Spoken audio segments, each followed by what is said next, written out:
Madame, Monsieur, vous êtes sur Africa 24, merci de nous rejoindre. Commerce, agriculture, industrialisation, investissement et reconstruction économique, cette nouvelle édition du CDAO Report met en lumière les grands enjeux qui façonnent l'avenir de l'Afrique de l'Ouest. Dans votre magazine 360 TV Digital et Print, retrouvez un dossier sur la relance du commerce régional, un zoom sur la souveraineté alimentaire, le portrait d'Aminou Akadiri, une immersion business chez Benzo Oil Palm Plantation au Ghana, un entretien avec Yomi Ademola sur les moteurs de l'industrialisation africaine et un focus sur le Libéria engagé dans une nouvelle phase de transformation économique. Bienvenue à tous dans le CDAO Report. Après un demi-siècle d'existence de la CDAO, les échanges intra-régionaux ne représentent toujours que 10 à 15% du commerce officiel. Réunis à Banjul, les États membres s'engagent à lever les barrières non tarifaires et à formaliser le commerce transfrontalier. L'objectif est d'accélérer l'intégration économique afin d'en faire bénéficier les 400 millions de citoyens de la région.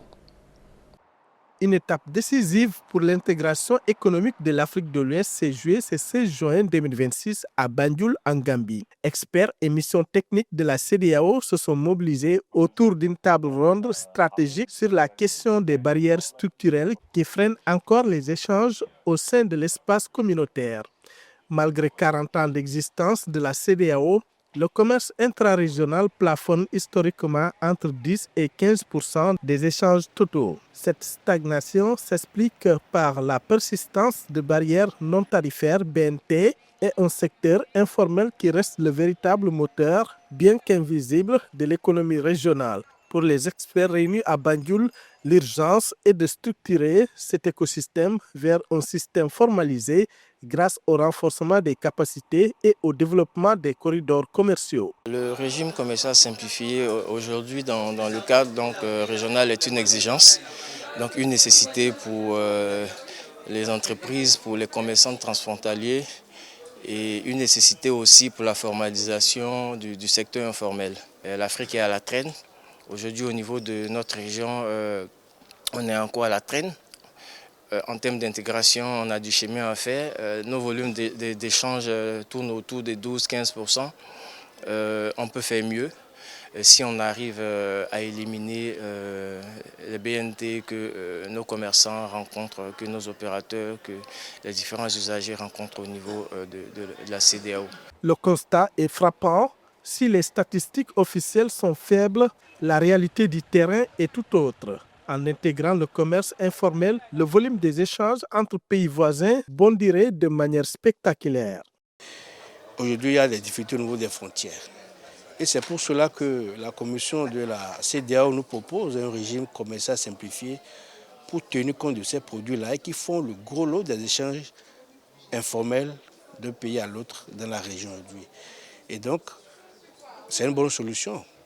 Si on peut avoir un régime qui prend en compte les difficultés auxquelles les commerçants transfrontaliers sont confrontés et qui peut faciliter la circulation du produit aujourd'hui, c'est une bonne nouvelle pour nous. C'est pour cela que nous nous militons afin que ce qui sera proposé soit en cohérence avec les difficultés qui sont observées aujourd'hui sur les corridors afin que la libre circulation des marchandises dont on parle soit une réalité dans la région ouest africaine. Forte de ses 50 ans d'histoire, la FEOACI mobilise les chambres de commerce nationales pour répondre aux défis économiques et technologiques actuels.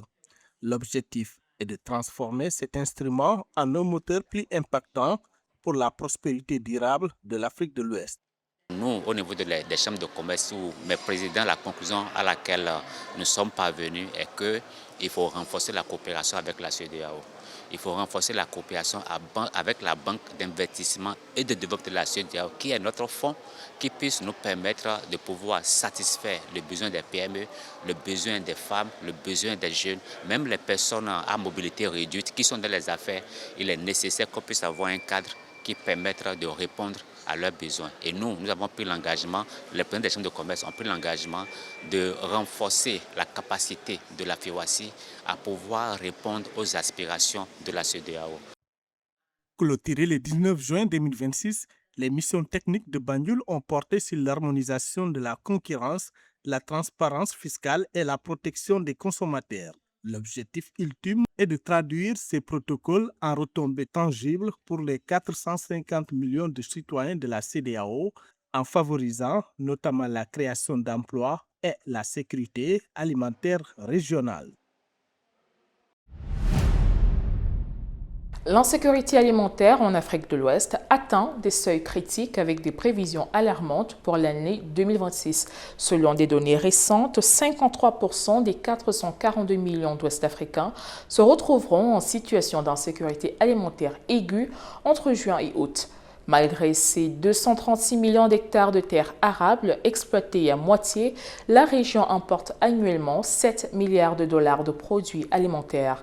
Pour réduire ses dépendances, la CEDEAO mise sur une nouvelle politique agricole régionale afin de renforcer sa souveraineté alimentaire.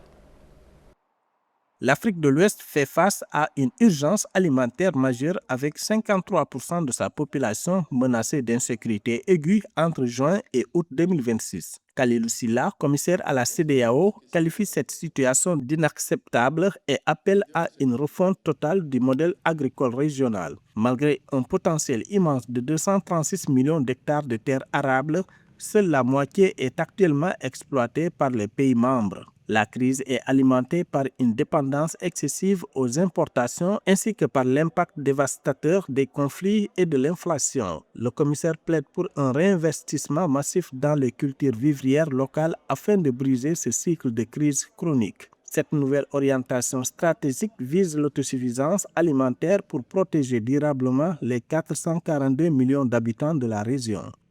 On a une politique agricole qui est formidable. Vous savez, d'ailleurs, on a été primé plus de 3 fois par l'Union africaine par rapport à la politique agricole que nous avons mise en place. Pourquoi? Cette politique agricole part d'un principe simple. Si nous voulons avoir une politique régionale, il faut d'abord aider les pays.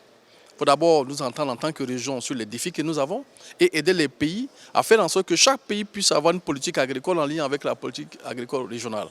C'est ce que nous avons fait pendant les 15 années passées. Ça donne un résultat formidable avec la création d'une agence régionale pour l'agriculture et l'alimentation, ARA, à Lomé, avec la mise en place de ce qu'on appelle une réserve alimentaire régionale qui permet à notre région aujourd'hui, quand il y a des déficits, quand il y a des crises alimentaires, que nous puissions réagir en tant que région. Nous sommes l'une des rares régions au monde où on a ce dispositif. Malgré ces dispositifs de réaction, Kalilou Silla souligne que l'efficacité des politiques passées a été freinée par un écosystème complexe. L'objectif est désormais d'orienter la région vers une autosuffisance réelle, notamment à travers la politique agricole régionale pour la période 2026-2035 et COAP 2035. Il faut indiquer, il n'est pas sans oublier aussi que notre région, chaque 2 ans, a une crise alimentaire. Ceci n'est pas acceptable. Depuis 10 ans, c'est la même chose. Chaque 2 ans, depuis 10 ans, nous avons une crise alimentaire en Afrique de l'Ouest. On peut adresser ces questions avec des politiques plus ambitieuses, mais la politique agricole que nous avons eue par le passé, qui a eu ce résultat-là, a été limitée par un écosystème. Il faut faire en sorte que l'Afrique de l'Ouest, notamment la CEDEAO, puisse aider à mettre en place une politique agricole qui soit pour toute l'Afrique de l'Ouest, qui inclut toutes les organisations, qui inclut tous les pays d'Afrique de l'Ouest, parce que c'est ça aussi notre mantra. Selon Mamadou Sissoko du réseau des producteurs agricoles d'Afrique de l'Ouest, le montant des importations alimentaires au sein de l'espace CEDEAO s'élève actuellement à 7 milliards de dollars. Face à une population qui devrait atteindre 800 millions d'habitants d'ici 2050, il devient impératif de légiférer pour sanctuariser les zones de production agricole de la région. On ne peut pas faire la souveraineté alimentaire en préparant des bons dossiers pour demander à d'autres de les financer. Alors nous pensons que l'alimentation, c'est quelque chose qui doit être financé par les ressources domestiques et les investissements qui permettent de faire les transports, etc. On peut négocier avec les partenaires. Mais produire, protéger nos sols, protéger nos fleuves et nos rivières et nos bas-fonds, ça doit faire partie des budgets nationaux et régionaux. Pour nous, c'est ça qui peut nous convaincre qu'on est dans un développement fondé sur la souveraineté. Voilà un peu ce que nous avons voulu partager avec les autorités depuis plusieurs... On était là au moment de l'élaboration de la première politique et on a toujours dit ça. Cette nouvelle vision repose sur un réinvestissement massif dans la recherche sur les cultures vivrières locales comme le mil, le sorgho et le niébé. L'enjeu est de taille, l'agriculture représente 35% du PIB régional et emploie 60% de la population active. Pour sortir de la dépendance, la CEDEAO mise également sur des projets d'envergure tels que le plan de 19 milliards de dollars dédié à la filière rizicole pour transformer les exploitations en industries agroalimentaires résilientes. À la tête de la Fédération des chambres de commerce et d'industrie d'Afrique de l'Ouest, FEWAIC, Aminou Akadiri renforce le secteur privé des 15 pays de la CEDEAO. Son ambition est de faire des chambres de commerce un levier de croissance, de stimuler le commerce intra-régional et d'accélérer l'intégration économique pour plus de 400 millions de citoyens. Son portrait avec Samantha Sabirou Sabukanga. La Gambie a accueilli du 15 au 19 juin 2026 un forum stratégique organisé par la Fédération des chambres de commerce et d'industrie de l'Afrique de l'Ouest, FEWAIC, et la CEDEAO afin de renforcer le rôle du secteur privé dans l'intégration régionale. Alors que le commerce intrarégional officiel ne représente encore que 10 à 15% des échanges, la FEWAIC entend faire des chambres de commerce un moteur de croissance. Pour ce faire, Aminou Akadari, directeur exécutif de la FEWAIC, plaide pour une intensification des échanges régionaux et un renforcement du tissu productif, deux leviers essentiels d'une croissance durable et inclusive. Alors pour moi, une Afrique sans frontières, c'est cette Afrique-là que nous avons au niveau micro en Afrique de l'Ouest, où nous avons la liberté de circuler, la liberté de faire circuler nos produits, la liberté de s'établir, la liberté de changer sans difficulté dans tous les pays en Afrique de l'Ouest. C'est cette Afrique-là que nous, on pense que cela peut être une Afrique sans frontières. Fort de 50 ans d'existence, la FEWAIC fédère les chambres de commerce des pays de la CEDEAO afin d'adapter leur action aux mutations économiques et technologiques. Dans une région où près de 80% des commerçants opèrent encore dans le secteur informel, les experts appellent à une réduction des barrières douanières et des obstacles non tarifaires afin de fluidifier les échanges, stimuler le commerce intra-régional et accélérer l'intégration économique de l'Afrique de l'Ouest. Comment faut-il passer de la théorie en des actions concrètes? C'est en cela qu'au niveau des chambres de commerce, au niveau de la FEWAIC, nous pensons que les 50 prochaines années qui viennent doivent être une année de renforcement des capacités. Doit être une année où les opérateurs économiques ont la capacité de pouvoir se mettre ensemble, co-créer, co-investir, parce qu'aujourd'hui, on n'a plus besoin de politique. Nous avons déjà les politiques. Malgré la mise en place d'un marché commun, le commerce intrarégional de la CEDEAO reste faible, freiné par des contraintes structurelles. En revanche, le commerce agricole et informel estimé à près de 10 milliards de dollars demeure un moteur économique pour un marché de plus de 400 millions de consommateurs. Porté par une croissance de 5,1% et un PIB de 686 milliards de dollars, l'Afrique de l'Ouest conserve néanmoins un fort potentiel d'intégration économique. Ce dont nous avons besoin aujourd'hui, c'est comment faire en sorte que nous puissions avoir plusieurs Dangote dans la sous-région. C'est comment nous puissions avoir des entreprises communes où les citoyens de la CEDEAO se retrouvent, ils investissent en commun, ils créent ensemble. Et ça permet de pouvoir répondre aux différents problèmes que nous avons. Le problème du chômage des jeunes, on peut régler à travers la co-création. Le programme, les difficultés de famine que nous rencontrons, nous avons la possibilité de produire pour nos populations. Nous avons la possibilité de mettre à disposition tout ce que nous avons comme richesse à la disposition de notre population. Pour le Club du Sahel et de l'Afrique de l'Ouest de l'OCDE, les échanges commerciaux constituent un levier majeur de développement en Afrique de l'Ouest. Ils assurent les moyens de subsistance de près de 80 millions de personnes et soutiennent des millions d'emplois dans l'agriculture et le commerce. Toutefois, près de 80% de ces flux demeurent informels, limitant leur contribution à l'intégration régionale. Afin de renforcer leur impact, les experts préconisent la levée des obstacles aux échanges pour stimuler le commerce intra-régional, accélérer l'intégration économique et soutenir une croissance durable. Fondée en 1976 et cotée en bourse depuis 2004, Benzo Oil Palm Plantation plc, BAP, est un leader de l'huile de palme au Ghana. Employant environ 1700 personnes et accompagnant 438 producteurs, l'entreprise s'appuie sur une production certifiée durable et les opportunités de la ZLECAf pour renforcer le marché régional.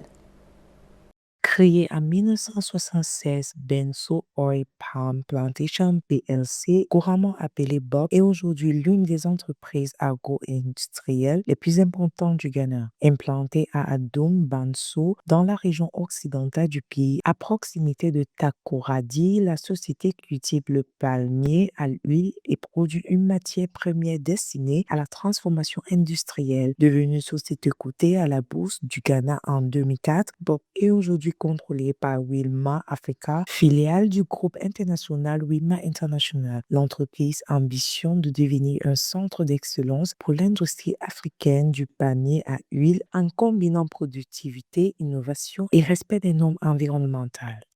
After we got certified, all the other companies in Ghana Après notre certification, toutes les autres entreprises au Ghana qui ont obtenu cette certification sont venues ici pour apprendre de notre expérience.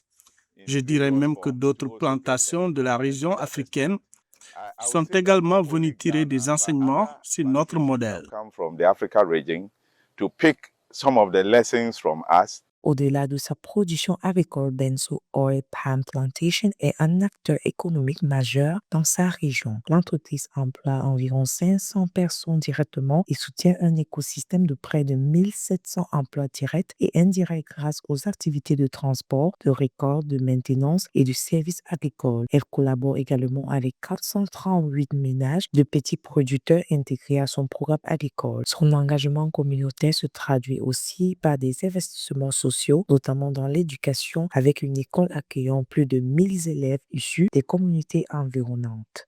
Les employés inscrits sur le registre de paie de l'entreprise sont au nombre d'environ 500. En plus de cela, nous avons de petites entreprises, des hommes et des femmes d'affaires, ainsi que des sociétés qui fournissent des services, notamment des services agricoles. Certains sont des transporteurs, d'autres des prestataires de services de récolte et d'autres encore des sous-traitants chargés de la maintenance. Ces derniers ont également leurs propres employés qui travaillent pour eux. Si nous additionnons toutes ces personnes, qui sont également au nombre d'environ 1200, nous arrivons à un total d'environ 1700 emplois directs. Engagé dans une production durable, Bob s'est distingué par l'obtention de la certification RSPO, une référence internationale en matière d'huile de palme responsable. Cette reconnaissance a renforcé sa position de modèle au Ghana et en Afrique, plusieurs plantations s'inspirant de son expérience pour améliorer leurs pratiques. Avec l'ouverture des marchés africains, notamment grâce à la ZLECAf, l'entreprise ambitionne désormais d'étendre son impact au-delà des frontières ghanéennes. Ce marché ne se limite pas seulement au Ghana. Il couvre toute la sous-région et il est aujourd'hui encore plus large avec l'entrée en vigueur de la zone de libre-échange continentale africaine. Nous sommes également cotés à la bourse du Ghana, ce qui renforce notre visibilité et confirme notre engagement en faveur d'une production durable. À travers son modèle combinant production agricole, responsabilité environnementale et développement communautaire, Benzo Oil Palm Plantation plc illustre une nouvelle génération d'entreprises africaines capables de créer de la valeur tout en répondant aux défis sociaux et écologiques. Au Ghana, comme dans la sous-région ouest africaine, Bob confirme ainsi son ambition, fait du palmier à huile un levier de croissance durable et un pilier de l'agro-industrie africaine. Yomi Ademola, directeur général de West Africa Rendezvous, prône une Afrique intégrée et sans frontières. Il désigne les zones économiques spéciales. L'ASLECA fait les partenariats publics-privés comme des leviers incontournables pour accélérer l'industrialisation, dynamiser le commerce intra-africain et renforcer la compétitivité d'une Made in Africa. Quelle image vous inspire une Afrique sans frontières et quel rôle Rendezvous y joue-t-il? If I'm honest, the first thing I think about is visa-free or limited visa movement. Our work at Rendezvous plays a small part as non-governmental actors in accelerating and coordinating visa applications for our enterprises. And so we're able to help remove some of the headache by coordinating with government on behalf of our enterprises when they have visa requests. But the truth is, it's an initiative that governments are increasingly coming together to tackle. But for us to have free trade, we must have free movement of people. Comment les zones économiques spéciales peuvent-elles renforcer le Made in Africa sur les marchés africains et internationaux? Well, again, that marriage between the SEZ scheme and AFTA. We want to promote industrialization. We want to substitute imports. And so with the tax and the duty incentives provided by the SEZs, we have an opportunity to bring production closer to home, right? We have a chance to create jobs, bring the know-how into the continent in an efficient way. And on the back of that, we can trade within Africa and with the rest of the world more efficiently. And so Africa is the last frontier. We have a huge market. Comment faire en sorte qu'au final, l'Afrique affiche de bien meilleurs résultats sur le plan des chiffres? I think the first step is to take action. We have to move. And so I'm happy to see there's a number of handshakes between the public and the private sector to come together to ensure that this time the focus is on implementation. The heads of agreement between the political leaders is in place and is clear. But now we need the private sector to power the agenda. Le Nigeria accueillera l'Africa Coatings Expo et Western Africa Edition du 15 au 17 septembre 2026 à Lagos. Intégré à l'Africa Chemicals Expo, cet événement professionnel majeur réunira les principaux acteurs de l'industrie des peintures, des revêtements et du traitement de surface en Afrique de l'Ouest. Fabricants, distributeurs, fournisseurs de matières premières, experts en recherche et développement, promoteurs immobiliers, acteurs industriels et investisseurs participeront à cette rencontre dédiée à l'innovation et à la croissance du secteur à travers des expositions, des masterclass techniques, des forums d'affaires et des échanges B2B. Le salon mettra en lumière les nouvelles technologies, les solutions durables et les opportunités d'investissement dans un marché porté par l'urbanisation, les infrastructures et la demande croissante en revêtements décoratifs et industriels. Du 17 au 18 septembre 2026 se tiendra la deuxième édition du Sommet international pour la paix, SIP, à l'hôtel Barcelona d'Abuja au Nigeria, organisé par le Sommet des femmes africaines et l'initiative Engage, Empower, Educate. Cet événement réunira plus de 3000 participants venus de plusieurs pays africains, parmi lesquels des femmes leaders, des acteurs de la paix, des chefs religieux, des représentants de la société civile et des décideurs politiques. Cette rencontre internationale mettra l'accent sur la promotion de la liberté religieuse et le rôle des femmes dans la construction d'une paix durable. Les échanges porteront également sur la formation et le déploiement des femmes ambassadrices de la paix, appelées à jouer un rôle majeur dans la prévention des conflits et la réconciliation au sein des communautés fragiles. Les 29 et 30 septembre 2026 se tiendra le Digital Asset Summit Africa 2026 à l'hôtel Kempinski Gold Coast City Accra au Ghana. Cette rencontre internationale se veut une plateforme majeure dédiée aux innovations liées aux actifs numériques, à la blockchain et aux crypto-monnaies. Elle réunira des entrepreneurs, investisseurs, experts technologiques et acteurs de l'écosystème numérique africain autour des opportunités offertes par ces nouvelles technologies. Pendant 2 jours, les participants échangeront sur les perspectives de développement des actifs numériques en Afrique, les stratégies d'investissement et les solutions innovantes susceptibles d'accélérer la transformation numérique du continent. Le Libéria accélère sa reconstruction économique avec 80% du territoire inexploré, porté par une croissance de 5,1%, une inflation à 5% et des réformes minières. Il mise sur ses ressources, ses infrastructures et son ouverture régionale pour un développement durable. Fondé en 1847 pour accueillir d'anciens esclaves affranchis, le Libéria est passé d'une économie de subsistance à une économie portée par le caoutchouc avec l'arrivée de l'entreprise de caoutchouc américaine Firestone en 1926, puis par l'exploitation du minerai de fer dans les années 1960. Cet essor est toutefois brisé par le coup d'État de 1980 et de guerres civiles qui ont détruit une grande partie des infrastructures du pays. L'élection d'Ellen Johnson Sirleaf en 2005 a ouvert une nouvelle phase de reconstruction et de réforme économique rétablissant progressivement la confiance des investisseurs. Aujourd'hui, cette résilience nourrit les ambitions du pays.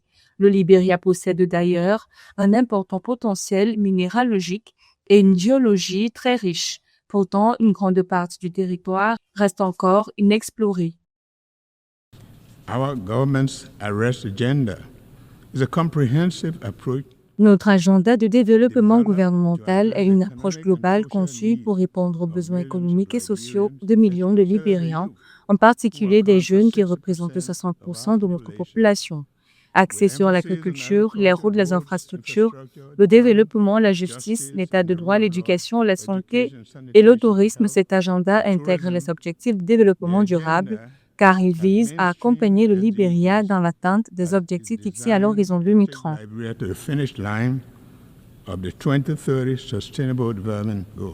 Aujourd'hui, avec une inflation contenue à 5%, le pays amorce une transformation structurelle profonde.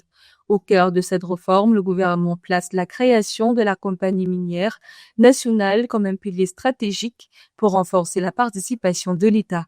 En parallèle, une refonte majeure du code minier sécurise les investissements de géants comme ArcelorMittal. Avec près de 80% du territoire encore inexploré, le pays ambitionne d'atteindre une production du fer de 30 millions de tonnes par an. Au-delà de l'extraction, le Libéria mise sur l'intégration régionale, la diversification vers l'huile de palme et l'énergie afin d'assurer un développement inclusif et durable au-delà de 2030. La lutte contre la pauvreté et la promotion de la dignité humaine constituent un engagement fort. Malgré les progrès réalisés, la pauvreté demeure un défi majeur. Plus de la moitié de notre population vit encore sous le seuil de pauvreté.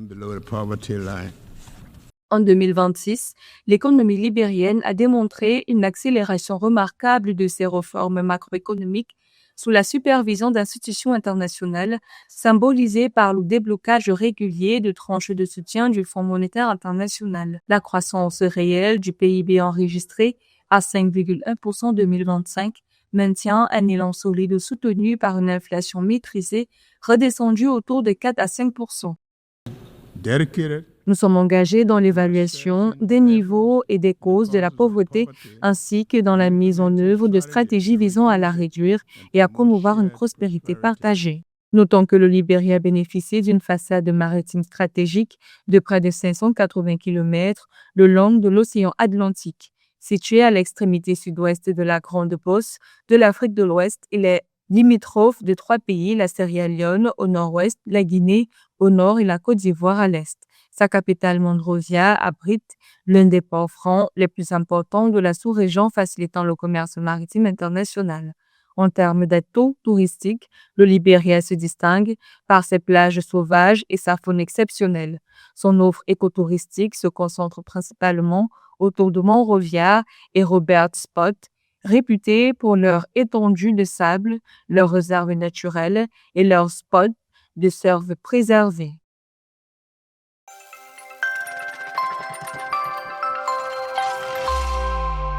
La coopération intra-africaine est au cœur de la transformation économique du continent. Merci de votre fidélité à votre programme CEDEAO Report, le premier magazine 360 consacré à l'intégration régionale et au développement des plus de 400 millions de citoyens de la CEDEAO. Retrouvez ce programme en replay sur Africa 24, Africa 24 English, l'application MyAfrica 24 ainsi que sur l'ensemble de nos plateformes. Tout de suite, une nouvelle édition de l'actualité africaine.